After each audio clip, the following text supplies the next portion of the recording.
On December 27th last year, Israel unleashed Operation Cast Lead, and it was a massive military campaign with air, land, and sea assault to stop the rocket attacks by Hamas into Israel and other Palestinian groups. We went in to look at the conduct of the parties during the conflict, Hamas and Israel, and we found another layer of abuse, which was Hamas's actions against its own citizens.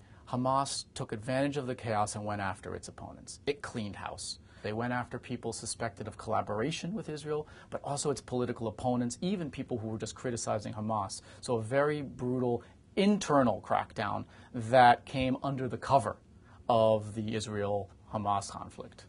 Hamas targeted especially members of Fatah, its chief rival, and members of Fatah's security forces. It detained them, it beat them, tortured them, in some cases leading to deaths. A particular tactic that Hamas used during the Israeli campaign was kneecapping or shooting in the leg. There were 49 such cases documented by local human rights groups, mostly Fatah members and supporters, and I interviewed 4. One man I interviewed in Egypt. He had made it out of Gaza for medical care. He's sitting in a wheelchair, and he was shot because he welcomed the Israeli attacks. One man, however, told us he was on the street speaking critically of Hamas, and someone overheard what he was saying.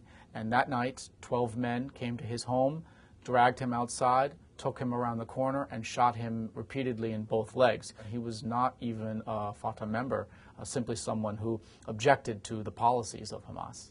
On the second day of the Israeli offensive, Israel bombed parts of Gaza's central prison.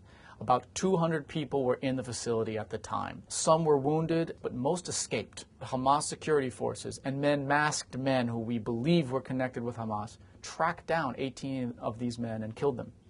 Most of these men were in the prison accused of collaboration with Israel. The internal crackdown by Hamas did not stop when the Israeli offensive ceased.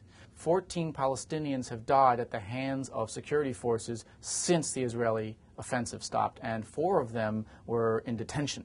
So Hamas cannot argue that this took place uncontrollably during the war. It is a mockery of Hamas's claim to establish law and order in Gaza, and it is a double suffering for the Gazan citizens on top of Israel's massive offensive, which has destroyed so many lives. On top of that is now an abusive local authority, Hamas, which is abducting people, torture, killings in detention. The Gazans are getting it from both sides.